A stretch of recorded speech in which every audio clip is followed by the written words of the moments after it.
Each of us has our own unique background and story of how we became a part of Chiefs Kingdom.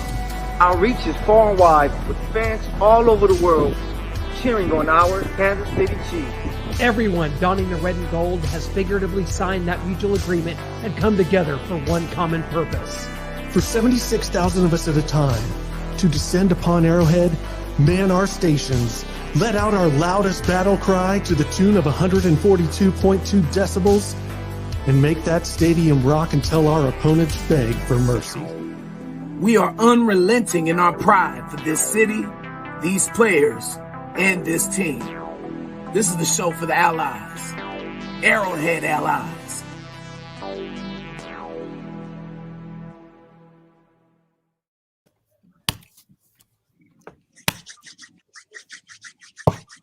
Raider Week! Before anything, Raider Week.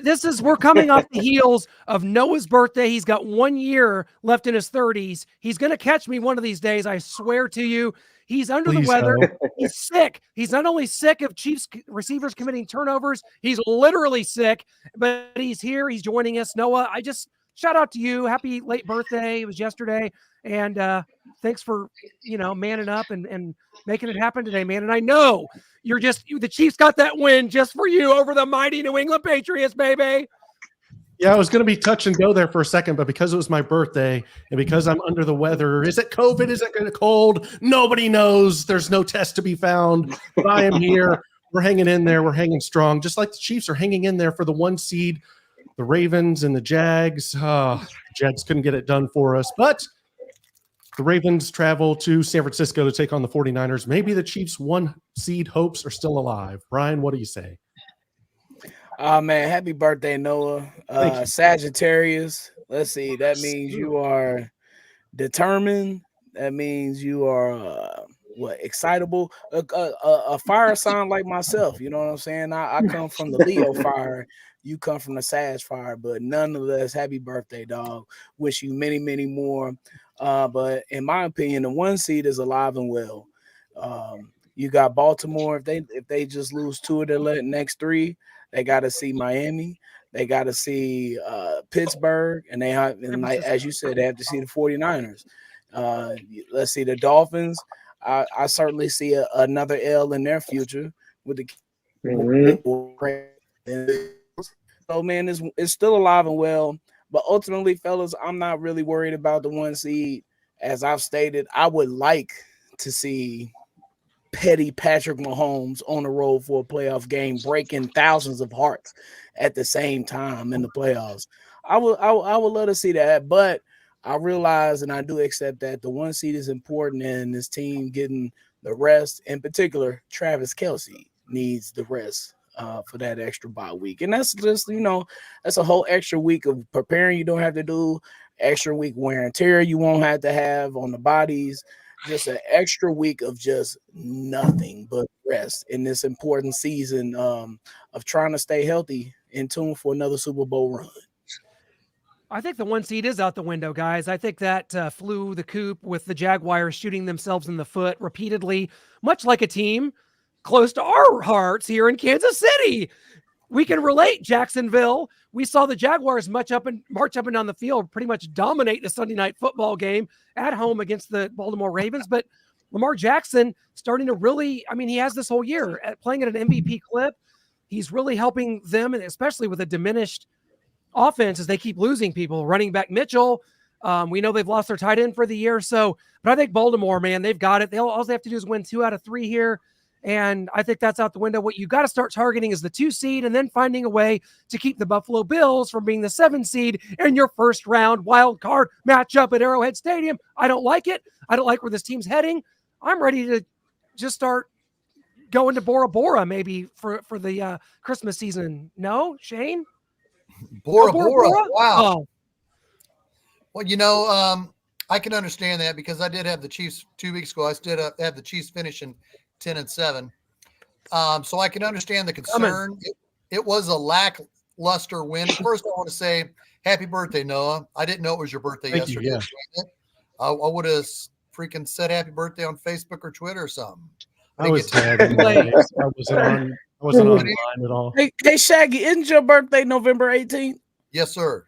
See, look, 8/18, 12/18, 11/18, and 4/18s, Clint, Where is Michael. 18? No, No, Clint I'm is August 7th. 11, so. Elvis Oh, okay. Gerback. That's a good 18. That's Shaggy. That's my Shaggy jersey Okay. my daughter's got me. I damn it. got a Beach Island 18 jersey. See, there we I go. know, that's awesome. When's yours, Michael? August 7th. 7th. Okay. And Clint's Yeah. is March, right? February coming up. But Michael, try to talk some sense into me here. You know, the Chiefs, they go into New England. They, of course, turn the ball over on our first meaningful drive of the game, which is fun.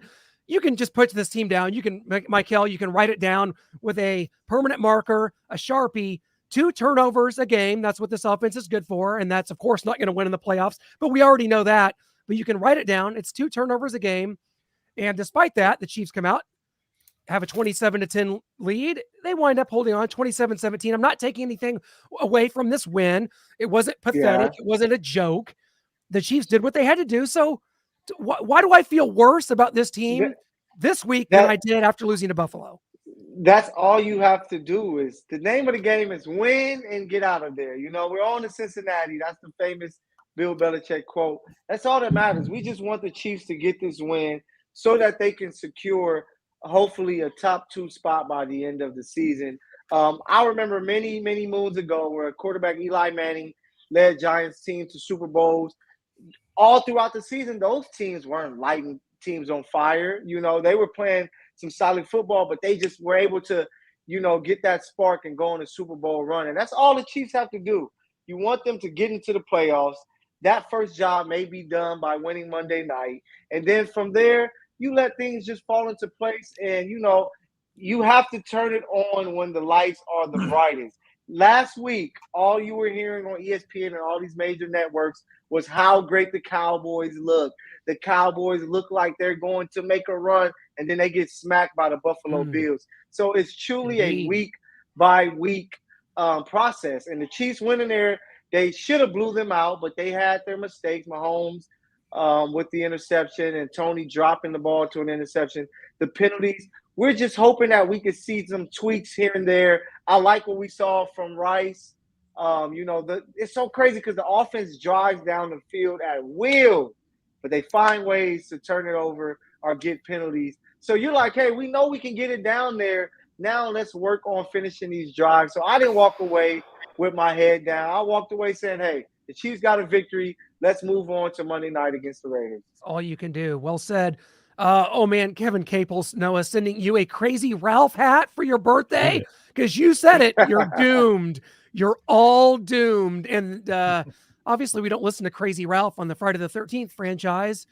And they didn't listen to you or I either. So I guess all these kids went to summer camp all excited. They went up to training camp excited about these receivers. They're 7 deep, and then Jason Voorhees and the tipped interceptions and the drops and the misalignments and the mistakes and the penalties have killed them all. And it looks like as of now, they're going to kill this season and kill the dreams of making it back to the Super Bowl. But absolutely. Lord, y'all really feel that this team is not capable of going to the Super Bowl? I think they're capable of getting there. You can't not winning it currently. Not today. They're not capable of winning it today. They're not.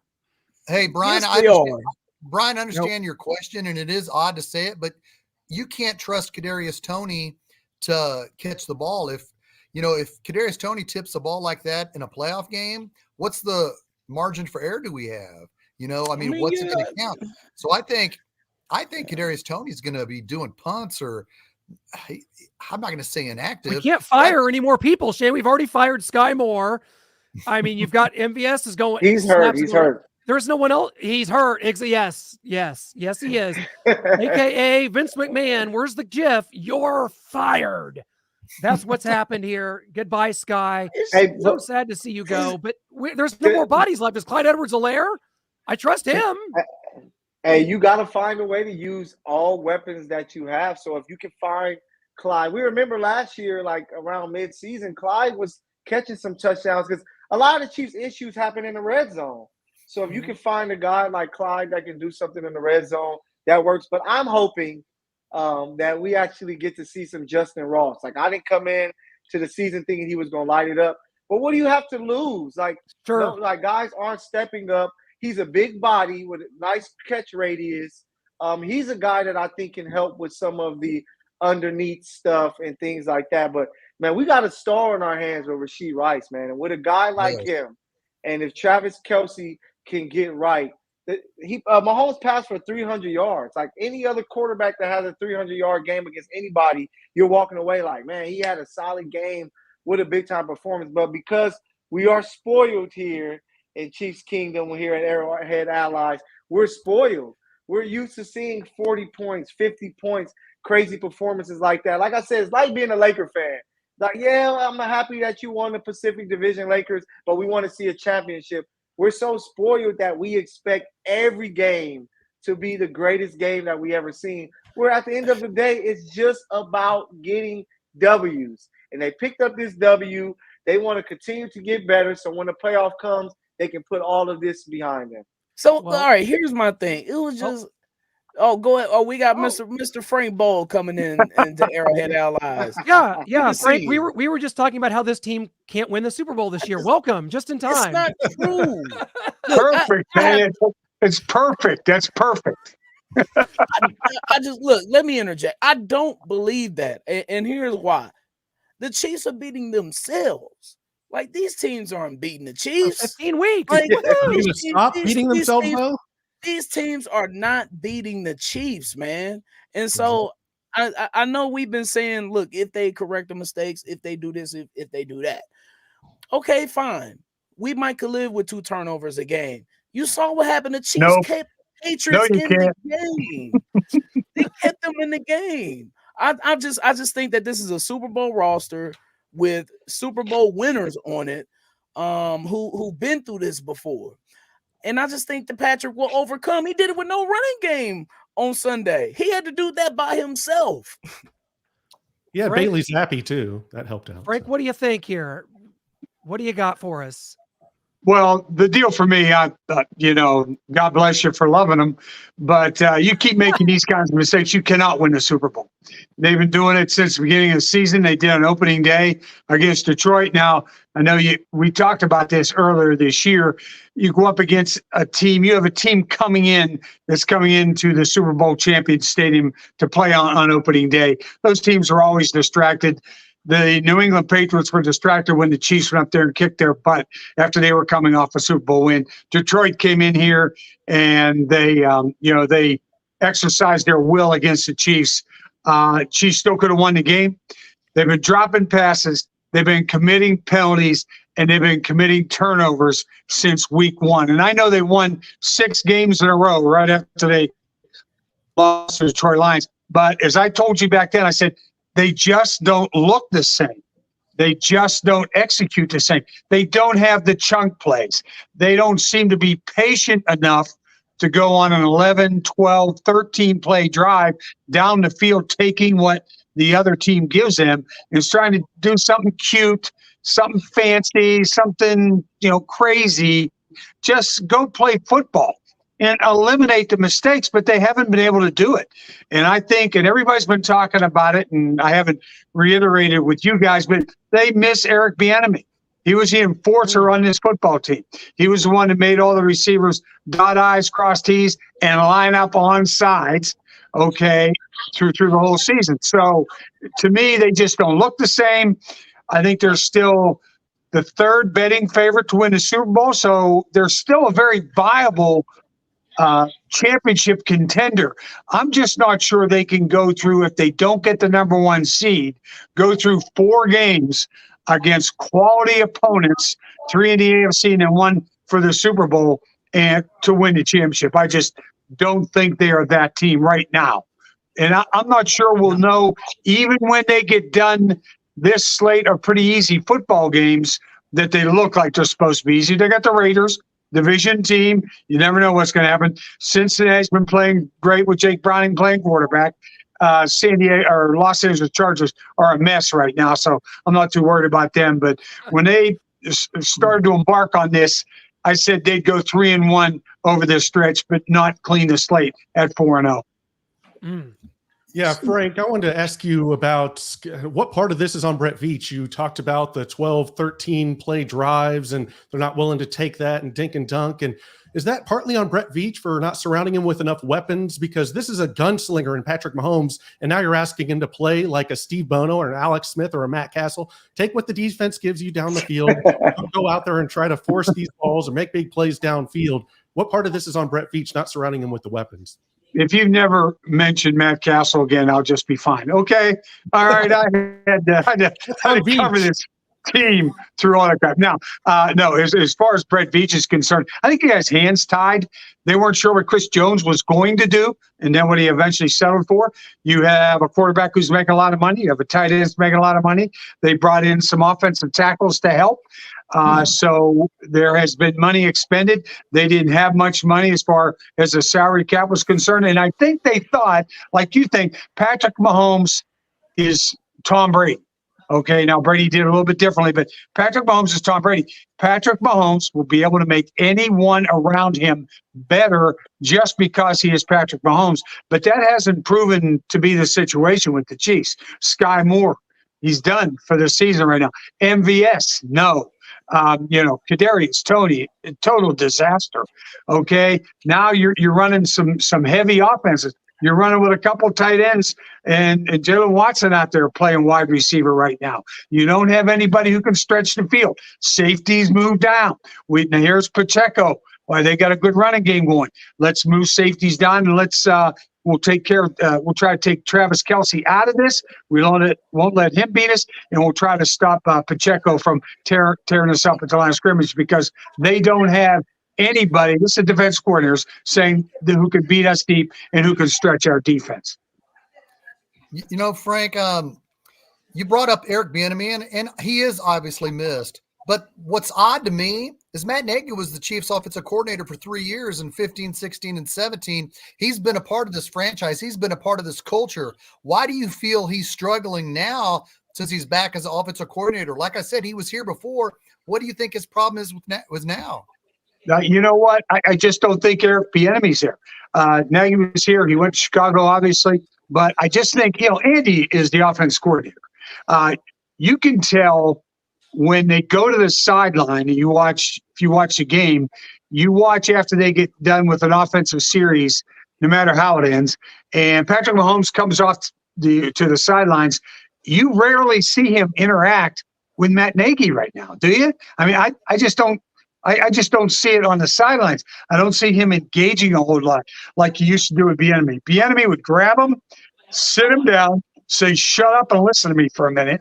And here's the deal. Here's what happened on that last series of plays. This is why we had to punt. You missed him, or he ran the wrong pattern. And then Bieniemy go grab the receiver and say, look, you're in the wrong spot at the wrong time. Let's get this crap together and start playing like we know you can. I just don't think anybody has any real power on that offense except Andy Reid. And he's the coach's buddy. I mean, he's the player's buddy.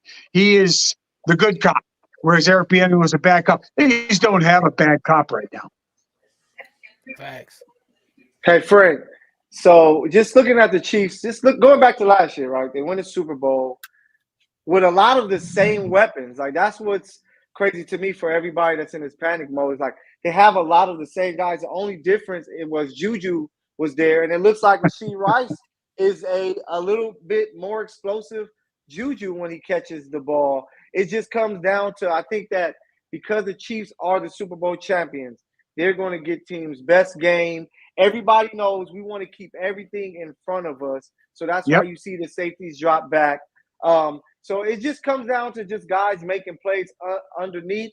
But I just think if the Chiefs can fix the turnovers, fix the penalties, that they're the same team that we saw from last year that can beat anybody in the AFC, especially with the guys at the top who I don't really fear as much in the Ravens and Dolphins. And we see what Jacksonville just did. Even if they even win that division anymore, like if the Chiefs can fix those issues, which are major issues, but things that can be fixed, why can't the Chiefs win the Super Bowl? Well, I'm not saying they can't win the Super All I'm saying is it doesn't look good for them to win the Super Bowl the way they're playing right now. I don't think they can win 4 straight games if they're not the number 1 seed. I just don't see it from a lot of those things that you just talked about. Juju last year, remember, could take the top off the defense way better than almost anybody they have because Juju would catch the ball when he got down there. Okay, Rashee Rice, watch where they hit him with the football. Where they hit him. Within 4 or 5 yards of the line of scrimmage, right? They're not expecting him. He's not a guy who can take the top off the defense. Now, he can catch the ball and do stuff with it and get yourself some nice chunk plays, but he's not a guy that they're afraid of that's going to run right by him in the defensive secondary. He's certainly not Tyreek Hill, of course. No one is. But he's not even Juju. Juju would go out there and the guy could make plays. He struck fear into defenders' hearts. He really did. I don't think Rashee Rice or anybody else in the wide receiver corps does. I don't even think Travis Kelce does that much anymore. I think Travis has really slowed down this season. I think he's starting to fall off of that cliff we talk about. He's right at that age where he has taken a tremendous beating over all of these years that he's played that it's starting to affect him now. So I just don't think they fear the Chiefs offense taking the top off the defense and getting downfield. And I think that's where they're playing them. And I think that's why they're having such a tough time. And then when you mount everything else on drop passes, right? Patrick Mahomes is doing his job. He's hitting them with the ball. They just can't catch, or if they catch the ball, they get hit and they fumble the ball. And they've been doing it for 14 games. I don't know what's going to change. I have no idea what's going to change. But Frank, like who is taking the top off the defense? Who is getting these explosive plays? There's one team. Okay, Miami, no, I agree. Everybody else isn't doing that. The NFL has slowed down. The defenses have caught up with the offenses, and that's part of the reason. Like I don't fear anybody in the AFC. Baltimore. Why should I fear Baltimore? I fear the running quarterback. The Chiefs stop running quarterbacks. They're a little tough time with that guy in Buffalo. Yeah, Josh is different though. What did Josh Allen do last week? I'm just saying they might not even make the playoffs. You don't have to worry about the Bills. But teams like that give the Chiefs fits, especially if they can not just run with the quarterback, but they have a running game as well. I'm not worried about Miami. Okay, I just don't think 2 is it. Tyreek's, to Tyreek's. Oh, well, I think Tyreek's a great player. Okay, he's an awesome player. So I'll never denigrate him at all. He's a terrific player. But I just don't think they have it mentally as far as the team's concerned. But I fear Baltimore. Baltimore plays pretty good defense. They got a running quarterback. They got a little bit of a running game. They got some weapons on offense. That kid is having a great season. He's been the MVP before. He's been there. He's done this. And we'll just have to see how it goes as they move forward.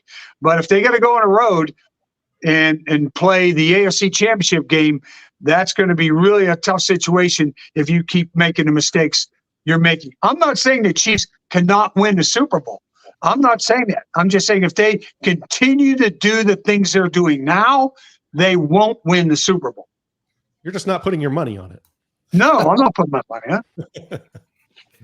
Oh, Frank, man. And when we brought you on, I think that now and forevermore, we have to start announcing you, Frank, as Missouri Sports Hall of Famer, Frank Boal. That has to accompany you every time. And I think we've got to throw that in. And the fact that you are also out here, not only were we talking about decades in television, you now have your podcast. There's just something about Kansas City.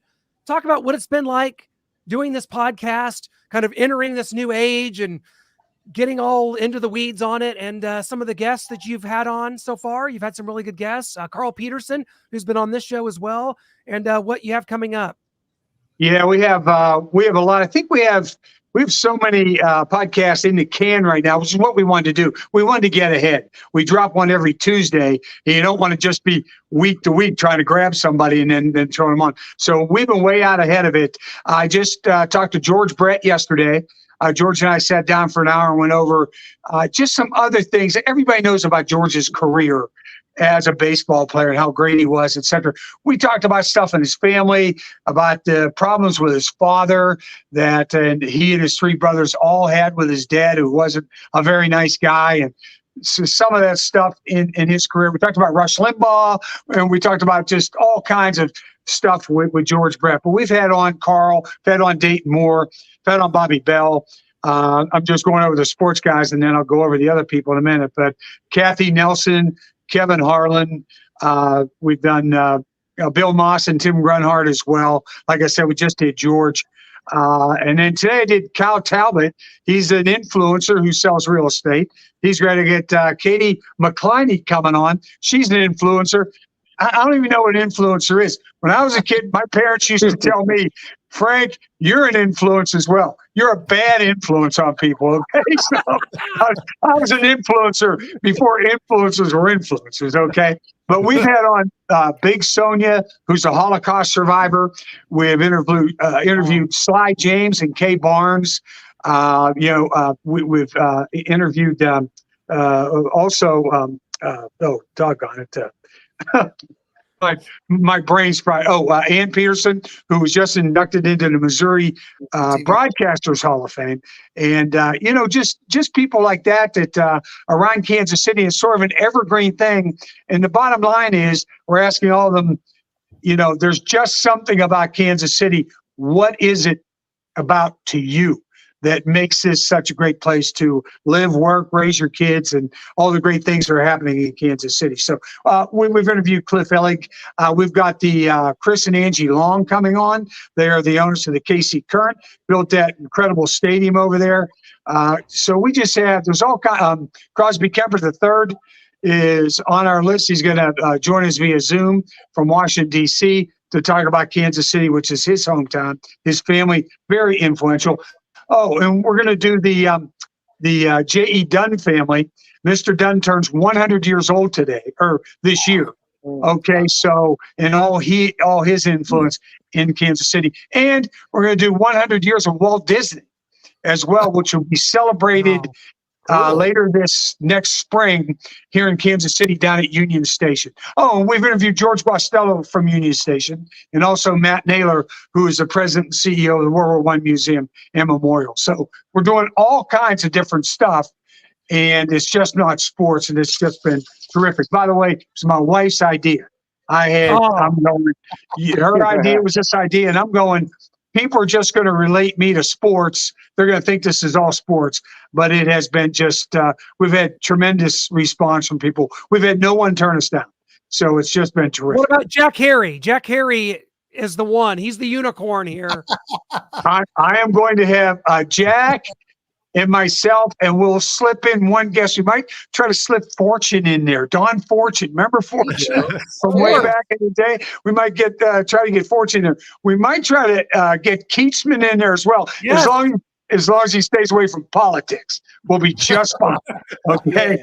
Politics are out. So I'd have Jack and Kevin in there, and that would be fun because we share a lot of stories together that we had together. So a big one for you would be Sterling Mahomes, if you could ever get her on there.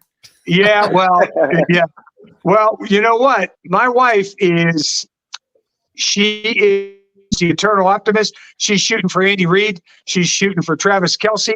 She's shooting for the Mahomes, both both Pat and Brittany, the whole thing. But you know how it is trying to deal with the Chiefs and trying to get these people out one-on-one, you know what I mean, and try to get them in a studio for an hour. I mean, we're willing to go Zoom, so problem, we want to spend a little time with them too. We don't want to do 5 minutes or 10 minutes. We want to do 40, 45 minutes. Find out, we're delving into everybody's childhoods and their upbringing, where they went to school and what their original hometown was and how come they stayed in Kansas City and all this sort of stuff. It's much more than just a superficial type interview. It's pretty in depth, and I'm really having fun with it. It's keeping his brain working, and that is saying something. Okay, because I still have to do the research and all that other stuff. So it's been crazy. It's been wonderful. Yeah. We've heard that the receivers have reached out to you, and you haven't returned their phone calls yet. I don't think you want them on. No, you know what? I man. dropped their calls. So, just one of those things, That's you know. Godfather, ladies and gentlemen, right there. I don't even know how to go anywhere from that. That's a mic drop, Frank. You get talk about still got it, my friend. You are doing great, man. And this is the podcast is tremendous. And just to be able to pick your brain and have your insight here and there on our show has been awesome. And now you know how to use StreamYard, so you're set up, man. Yeah, well, You're as long as I enter the studio, I'm good. Okay. There's always something. Every time I come on, I forget something. I go, let's see, does my mic work? Okay, that's good. Okay, I'm all set up. I'm good. I'm sitting here in a corner. I'm good. And I'm waiting, and I'm waiting, and I'm waiting. And I get the text. Have you entered the studio yet? I went, oh, good Lord. So I had to enter the studio. God, you guys are bringing me on. What's taking so long? That's right. Hey, Well, Frank. hey, listen, I love being on with you guys. Guys like you keep me young, and I love you. So you guys do a great job. So it's just I wouldn't come on otherwise. What's your favorite? Frank, that is so kind. What's your favorite Chiefs Raiders memory covering the Chiefs, Frank? Well, it always would have to be from the old Oakland Alameda Coliseum, and we were out there. I think it was the Andre Rison touchdown in the end zone when you saw all the beer and all the stuff fly out of the stadium as soon as he caught the touchdown pass. It was incredible. And that night it rained. And I know Oakland Alameda Coliseum housed both the Raiders and the Oakland A's. And so the dugouts are there. And it's it's right there in San Francisco Bay. So the water level is way close to surface. It poured down rain all day. The dugouts were flooded to the top of the dugout, and all along the back of the dugouts, the rats were running to and from the top of the dugout trying to get out of the water. That place was an absolute pit hole. And also, I always wore a black suit with a black and gray tie and black shoes. I didn't want anybody in that stadium to know that I was from Kansas City and covering the Chiefs. I would have never gotten out of the stadium alive. No wonder Marty used to call it a hellhole. Oh, it was a hellhole. It was a hellhole. Well, Yeah. Frank, we can't thank you enough, my friend. It's been tremendous. I always love it. We'll have to do it again. If you could squeeze us in, you got so many great guests coming on. There's just something about Kansas City. We just are thankful to get a little time with you before Christmas.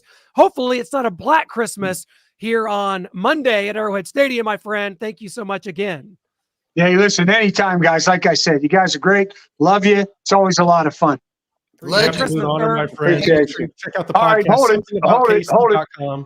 Hold it. Before I leave, do I have to exit the studio somehow? Do I have to do We can physically kick you out. It's okay. Merry Christmas. Listen, Merry Christmas, Frank. listen, in honor of all the Chiefs wide receivers, just drop me. Okay, go. And that's it. Frank is gone. He's been dropped like Kadarius Legend. Toney would a football. Goodbye. Thank you, Frank. Hey, but Frank said something that I'm just like, from last year's team, the deep threat guys were who? McCole, Justin Watson, MVS. The same guys. Like Juju was that intermediate, short pass. He was Rashee Rice pretty much of the offense. That's why I'm just like, if Rashee can be this guy consistently, Trav can play a little better. Of course, guys have to catch the passes, the short passes especially.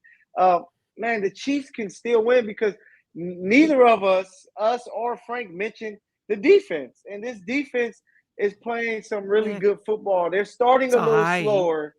Yeah, they're starting a little slower. But it's Andy Reid going into the playoffs with Spags. Those guys are like, hey, we going to have to right this ship to make this run. And the Chiefs aren't scared to have to travel to the Ravens. The Chiefs aren't scared to have to go to Miami. Chiefs won a Super Bowl in Miami. So that's why I think that we can't panic too much because we have to trust our guys. They're the only team in the AFC that's been there and done that. I don't trust our guys. That's the problem. I'm not scared of the Ravens. Like the AFC's down. I'm not scared of the Dolphins. I'm not scared of the Browns. I'm scared of us. we have to play in these games. That's the unfortunate part. Like, I'm not scared of Baltimore, what they could do, but the Chiefs have to show up, and they're going to make mistakes, and they're going to make boneheaded plays and turnovers, and that's the part that I'm worried about. And I mean, these are the only people that Mahomes can throw to. If he throws to anyone else, he should be pulled for a play and yelled at. But we don't have anyone to do that since Eric Bieniemy's gone. So, but if you don't see him up there, they're not getting the ball thrown to them. I'm sorry, Kadarius Toney, Sky Moore, who's on IR now, MVS, no. Blake Bell, obviously no. I mean, this is it. These are who you have to throw to. And I'm not sure about Richie James, Justin Ross, and McCole Hardman. We haven't seen enough of them to say that they're disasters. So they're up next to see if they can give you enough come through or not. Those guys can give you enough. I understand Mike Hill's optimism, because you think, okay, these errors are fixable, but when it happens on a consistent basis, and like Frank Boal said, what are we, 9-6 now? We're 9-5. 9-5. So yeah, since we're 9-5, all we need to see on Christmas Day is a perfect Chiefs offense. Oh, well, I guarantee you, once we see a perfect offense, we'll all take a breath of fresh air and go, they can play 60 minutes of air-free football. And I think once we see that, we'll believe it. But we can't help but feel scarred this year for, is he going to line up off sides? Is MVS going to drop a ball? You know, you can't help but feel those scars. You know, what do you think, Brian? Do you think one mistake-free game will make us feel better? It will for a moment until the next mistake happens. But so you don't think not very Mr. Kansas City optimism of you, Brian? Well, my thing is, man, progression is getting 1% better than you did yesterday. It's not about being great overnight, because that doesn't happen. That's not how greatness works. But you can get better, and you can work to getting there, though. And that's what I would like to see. Just progression of less mistakes. Oh, we made 2 mistakes this week. Just try to only make 1 next week, or none at all is the goal, of course. But the realistic goal is to cut your mistakes in half and try to be better. And that's all that I'm looking for. And that's all that I've been trying to see for the season. And that's why I try to stay optimistic, because these guys are in the NFL. They are coachable.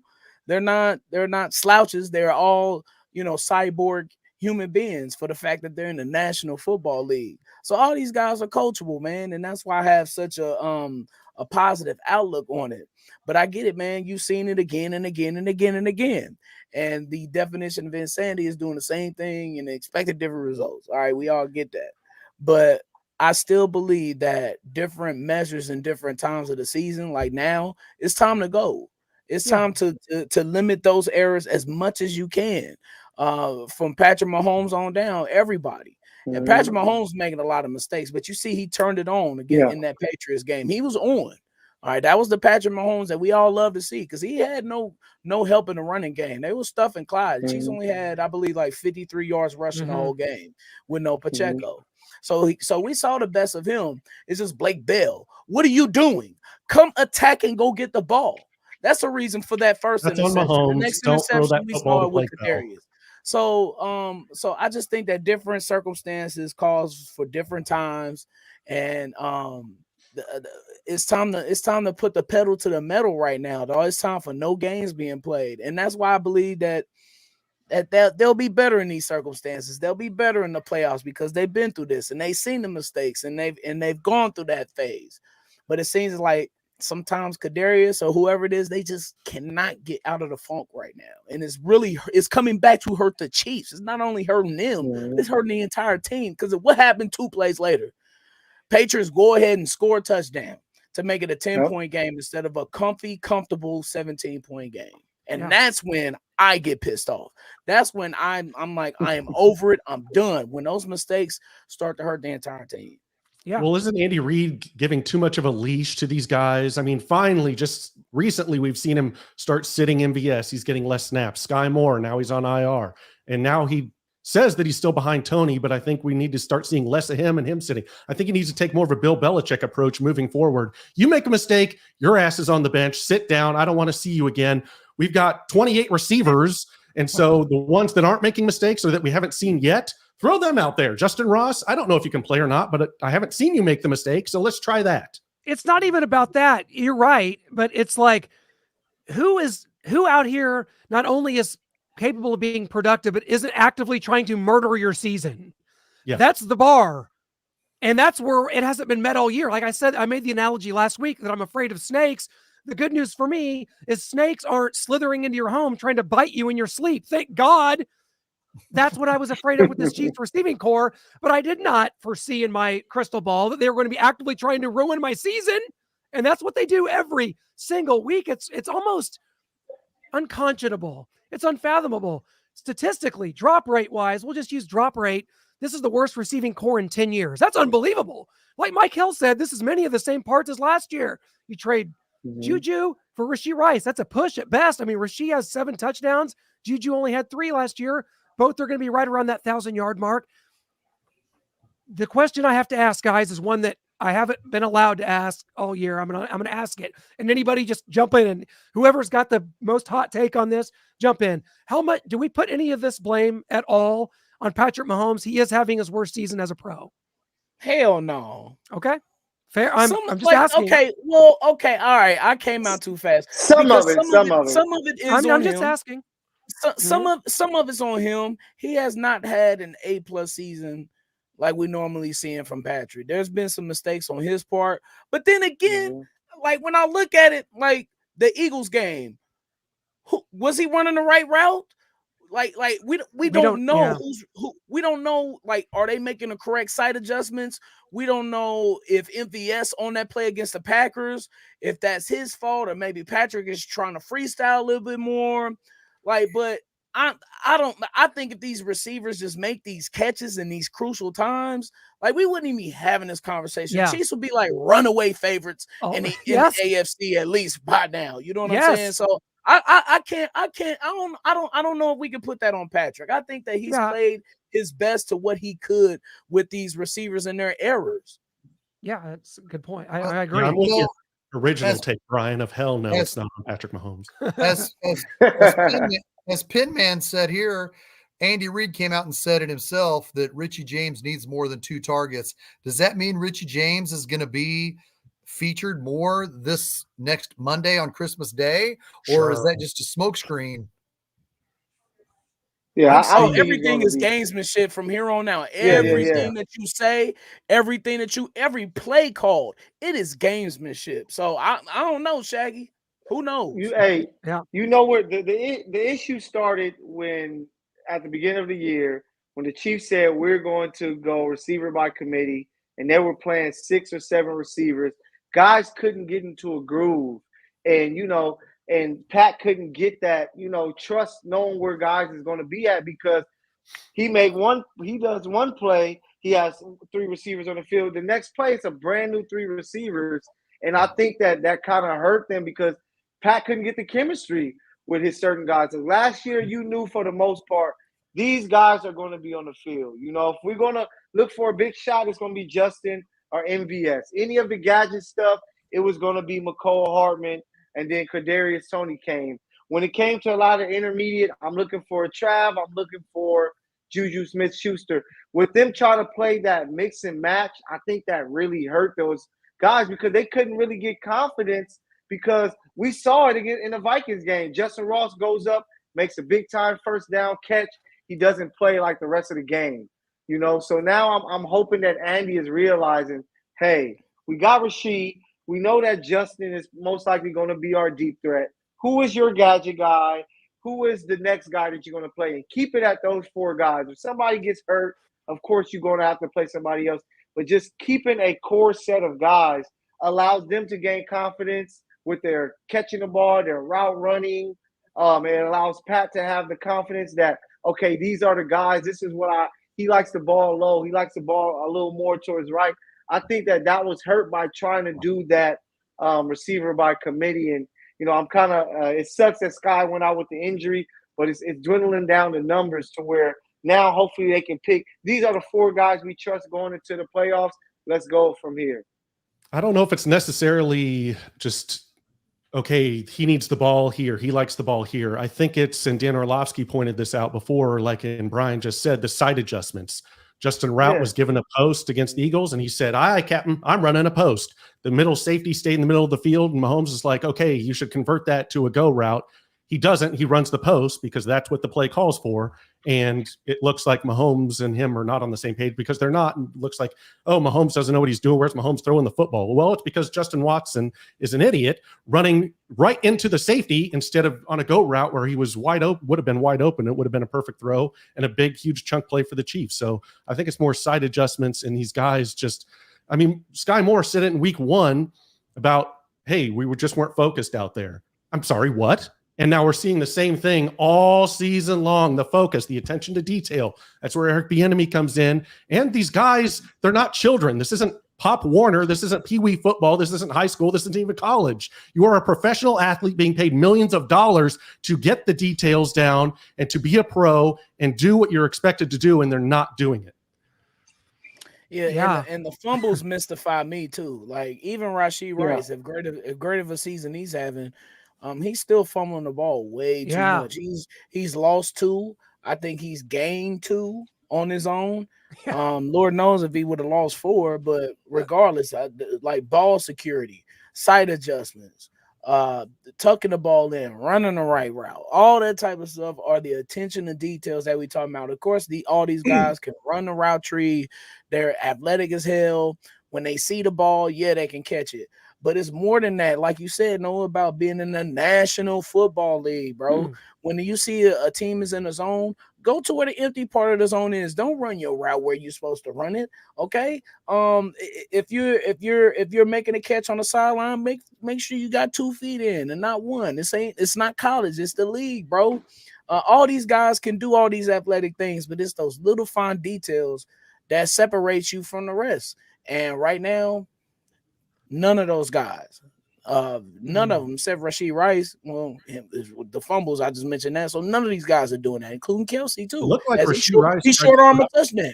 Yeah, he did. It looked like Rashee Rice tried to drop the pitch that McKinnon threw to him in that funky play. Like went down to his thigh and he got it back and then ran it in. But I was like a little nervous there. Like, come on, let's be sure-handed here. Well, guys, someone in the chat asked when the last time the Raiders won the AFC West is. I'm glad you brought that up because the year was 2002. Year of my our senior Lord. year of high school. I was a freshman in college, so we're right. You're right. You're younger than us, Brian, and you and Noah are the same age. So, yes, 2002. I was in the 7th grade. There you go.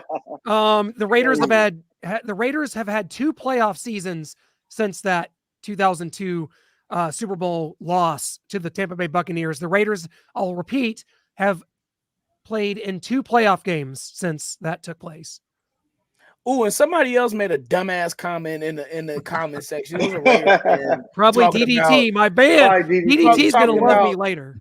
What did they say? They said, what have the Chiefs done since Clyde Edwards since dumped Kareem Hunt? Yeah. Oh, nothing but win 2 Super Bowls. 2 Super Bowls. My bad. Yeah, we haven't been the same since Kareem Hunt left. Yeah, we haven't. We become champions.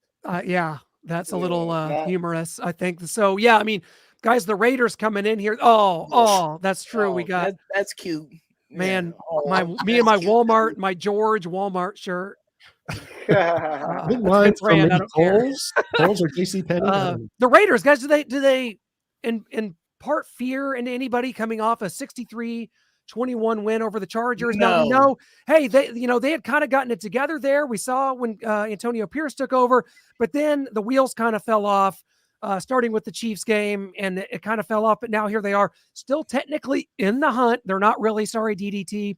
And Christmas at Arrowhead Stadium, does anybody have any fear of this game? Here's a spoiler. I do. I think the Raiders are going to come in. I think the Raiders are going to come in, feeling confident because they did score 63, but they're running into a better team that's got bigger goals than the Raiders, who are just feeling good about beating a terrible team that quit on their coach 2 weeks before the game played in Vegas last week. So I think that Raiders, you got to give them props for putting up 63 because they put up 63 and they had 63 with 10 minutes left in the game. But the Chiefs are going to at home, and they're going to be trying a lot harder than the Chargers. Do the Chiefs have a problem? Yes, we just covered it for the last 52 minutes. And we'll probably cover it next week. But as I said, this is a get-right game. But I think I said that when we played the Raiders last time, and it was a get-right game, and we won 31-17. But I respect the Raiders, but I am more cautious about the week after the Raiders game, but we'll talk about that next Oh week. God. But Oh. this game on Christmas Day, I like the Chiefs and I like Okay. them a lot. What do you think, Brian? My only holdback on this game, I feel similar to you, Shaggy, is that it's a noon game, and the Chiefs have been starting out slow for the past month plus, and noon games are not kind to the Chiefs for the most part in the Patrick Mahomes era. So I think Tennessee in 2021, I think that game where the Chiefs just come out sluggish and sleepy. Look, it might be a little extra in the juice because will be a nationally televised single stage game, and it's on Nickelodeon. So it's you add that little spice to it. Patrick usually brings his A game on these nationally televised games. So the Chiefs should handle business against these in this Raider week, bro. I can't. It is a special week for me. Y'all know I hate these bastards. Y'all hate the Broncos or whatever more than the Raiders. Yeah. Not me. Yeah. I'm a Raider hater for life. I can't stand you. I hate you so much. I went to the last game in the Coliseum for the Chiefs and Raiders, and we spanked that ass 28-10 in one quarter. Didn't even need to play the rest of the game after that second quarter. It's just I'm expecting a similar thing. I'm expecting a similar thing this Christmas. That'll be a present for all of Kansas City. It would be. I'm telling you, the Chiefs are 45-19 against the Raiders since Marty Schottenheimer arrived in Kansas City. Love it. You cannot possibly draw up a level of dominance that exudes that, except for the Raider fans. God bless them. They have the shortest term memories of any fans I've ever seen. Every week, it's just like Groundhog's Day. They're out there after beating the Chargers. And you go right back into it. You go right back into it. They just lost 3-0. Yeah, they just lost 3-0 to the Vikings. It doesn't matter. Max, I mean, after this last game, Noah, you were telling me there was an outcry for Max Crosby for NFL MVP. Yeah, Max Crosby was up there on the I think it was Amazon Prime post game show, and Raiders fans are MVP number one, waving Raiders flags. Like, man, you guys just look for any good game or thing that the Raiders do in a season, which aren't many, and you just treat that like your Super Bowl. We're world champions, 63, number one.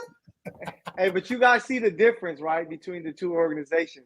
Is that we're complaining about a team that's 9-5 that is most likely going to be a top 2 seed in its conference, to where you have, if the Raiders were 9-5, these Raider fans will be losing their mind, quitting their jobs, going crazy because they're not used to it. Their expectations aren't as if they have jobs. But if like the expectations are just at a different level for the Chiefs, and we nitpick so much at the Chiefs because they win so much, and we're so used to them winning. So that's why I don't get caught up into everything, because you got DDT out there thinking that the Raiders are going to beat the Chiefs because they beat the Chargers, who pretty much at this point are San Diego State because all of their guys quit on the team. Justin Herbert isn't playing, so that isn't a win to be too excited about. But, hey, game at a time attitude. The Chiefs' focus is, of course, winning the games, but let's focus on fixing these issues, these penalties, these drop passes, these turnovers, and that's what the main focus is, because I believe that the Chiefs should still win all 3 games, but you want to walk away knowing that, hey, we are better. We are not turning the ball over. Our penalties has dropped. We are improved. We are an ascending team heading into the playoffs, and that's a team that no team in the AFC wants to face if the Chiefs are feeling like that. Michael, we got a shot here at your Lakers. You were there last night when the Lakers raised the in-season tournament banner. Marcus sounds like the Lakers raising an in-season tournament banner. Now, we know the NBA mandated that, right? Like the NBA had mandated that. And it's a championship. Like when you're a winner, people are going to hate, when they see the banners going That's up. right. So, Marcus, I don't know what your favorite team is, but clearly they don't win like the Lakers. So that's why the hate is going to come. That's why everybody out here is going crazy. Oh, the Chiefs suck, but they're 9-5, better than most people's teams. So it's just a funny situation right now. I mean, Andy Reid's Michael, talking about that, you've talked about how everyone's freaking out that we're 9-5. Chiefs fans are spoiled. I had a post this week that kind of talked about that, broke the Chiefs fans into two separate categories. One where they're, hey, we've got 2 Super Bowls. What are we freaking out about here? We dreamed of this back in the 90s, the 2000s. Calm down. And then there's another set, which I reside in, which is we have Patrick Mahomes. We're coming off this Patriots dynasty. We have the greatest quarterback in the game who's striving to be the greatest quarterback ever. We're striving to be a dynasty and maybe the greatest dynasty ever. We've got a shot at that. This is here and now, and we are giving this away. It looks like this season we've already given away Mahomes' MVP by having lackluster wide receivers, and maybe we give up a chance at another Super Bowl championship and people really cementing us as a dynasty. But you've got 2 separate fan bases, 2 different ways of viewing things. Hey, we've got 2 Super Bowls. I'm not focused on this greatness, this legacy of everything. I've got 2 Super Bowls. I'm happy right now because we didn't have it in the 90s. We finally got it. Oh, this is great. So what do you make of that, just Michael? Because we're talking about this. You say Chiefs fans are spoiled, but there's 2 different ways of looking at it. I'm happy you said that because just like I said, the Chiefs are now the Lakers of the NFL. Clipper fans are going crazy right now. Clippers have won 9 straight games. They are losing their damn mind out here in LA because their team is playing some good basketball. You don't win the championship in December in neither of the leagues, NFL or NBA. It's about what you do when the games matter most. And the Chiefs are the only team, especially in the AFC, who have took care of business when it mattered most. So that's why having any doubt or anything until the Chiefs lose, that's when you're going to hear me say, oh, they got eliminated, this, and that. That's when of course, we're going to pick them apart. But until they do that, you have to put trust in number 15. You have to put trust in Andy Reid. You have to put trust in Spags, what he's doing with his defense, that they can go over into the playoffs, focus on this one team. We got to win. Let's get up out of here. Nobody has won with that pressure in the NFL because Tom Brady isn't here, so nobody has won with that pressure like the Chiefs. So that's why I can't be in a panic mode because your season doesn't end in November or December. It can only end in January, and we're not there yet. Amen. Success is a drug. Success. I'll say this as someone that never thought I would ever see a sports championship. I'm a Mizzou basketball fan, a Mizzou football fan, and a Chiefs fan. That's what's in my heart. I never thought I would ever win a championship. And I'll tell you, it is a literal drug. It is like injected into your veins. And when you have it and you just want more, and coming down from that mountaintop is a nightmare. I think that's what fuels a lot of these freakouts. Cause it's like, once you're there, you do not want to leave that mountaintop. It is a high like you've never experienced, like I never thought I would see in my life. And when I'm living in it, like Noah said, man, I don't want to, like the great 90s grunge band Bush said, Gavin Rossdale, I don't want to come back down from this cloud. And I'm feeling like I'm being tugged by my bootstraps down just a little bit. When the bar's raised so high, you can't help. I mean, it's fun to be there, and if they don't make the Super Bowl, I know we'll get over it because I know that because we have Patrick Mahomes, the necessary changes will be made. But since the bar is so high, it's unfamiliar to us to see these wide receivers line up wrong and drop so many passes and play so inefficient. So it's kind of like, wait a minute, our bars are 5 straight AFC Championship games at home. Am I expecting too much? I don't know, maybe, but man, these wide receivers are worse than the wide receivers when we were 2-12 back in 1977. So the criticism is warranted. So because of their poor play, but that's just my 2 cents. What do you think? Are we going to get to these predictions? Yeah, we're ready. I'm ready. Off. You better save me for a little later because you're not. No, hey, I got a Bible verse to read. So I just want to compare this Chiefs team to a Lakers team, 2001 Lakers, right? Like the Lakers were playing, solid basketball, but they weren't looking as great as everybody expected them to look. And people were like, "Oh, the Spurs are going to beat them. They got the Twin Towers. Somebody maybe in the East can get them." Then the playoffs came, and the Lakers said, "All right, let's stop playing around." And they swept through everybody in the playoffs, and they end up winning the championship until AI was the only one to take a game. And I think the Chiefs have that opportunity with this team, even with this roster, to if you can fix some of the little small details that we can easily look up and say, wow, this is the best defense Patrick Mahomes has played with, they're playing lights out. And now the offense is actually not turning the ball over as much as they were, and now they're looking dominant. So that's why I just wait on any criticism until I see them fail me, which I don't think they will. Amen. Shane. Predictions? I'm going to go Chiefs 30, the Chiefs 31, the Raiders 16. We get it right. It's Christmas. We'll all be jubilant. We'll feel good about Christmas time. What do you think, Brian? I got 31-16 Chiefs. Talk to me, baby. 26-13 Chiefs win. Mm. Yeah, that sounds good. Perfect. Mistake-free game. Go I'm, ahead, I'm Michael. I think I'm going to go here. I got 24-19. Pretty ugly game there. I mean, that's kind of what the Chiefs do right now. That's just who they are. They play ugly football games. There's going to be some turnovers. There's going to be some mistakes.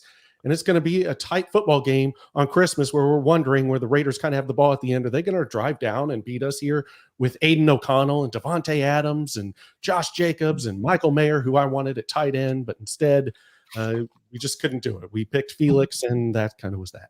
And we haven't seen much of him. I know people say there's too many people in front of him. He's not getting any snaps. I think he's not getting snaps for a reason. But I digress. Michael, what do you got? Do you have the Chiefs winning on Christmas? Can you give us a Christmas gift? Yeah, I think Chiefs win 30-20. I think, it's going to be a fun, competitive game. The Raiders are still trying to make DDT happy and let him believe in his team again. And it's Christmas. They're going to be hyped up coming off of that big-time win. But I just think the Chiefs are like, hey, we know what we're playing for. We're playing for something bigger than, a lot of people. We're trying to go back-to-back. The guys are going to be focused. They're going to make enough plays. 30-20, the Chiefs ball out, and they pick up this win. Merry Christmas. What do you think, Clint? Oh, well, okay. Well, glad you saved me till the end because I know what you're all about to think. Clint, are you about to turn heel like Hollywood Hulk Hogan on the Give him a game. Is this about to be a Black Christmas at Arrowhead Stadium? Well, to recite, if you guys believe in your book of Revelations, I will quote Revelations 6:12. And behold, when he had opened the sixth seal, and lo, there was a great earthquake, and the sun became black as sackcloth, and the moon became as blood, and the stars of heaven fell into the earth. That is Sunday at Arrowhead Stadium when the dream officially dies for this team, and we put the RIP sign on this damn tombstone for this forgettable, trash-ass 2023 season that should never have happened, that I tried personally to stop from happening, and that I will hold each one of you three responsible for when it does happen. I got the Raiders winning 23-21 with a walk-off field goal. You keep that lump of coal under your Christmas trees, everyone. Open it up twice and even eat a little. It might just taste good. Who's man now, boys? At Arrowhead Stadium. Clint, you can go to Merry hell. Christmas. Merry Christmas. Tony Schiavone there. Hey, That's great. Stay off the weed. What Stephen A. say? Stay off the weed. Hey, leave Brian out of this. Well, maybe Clint probably needs some. Okay, yeah, maybe.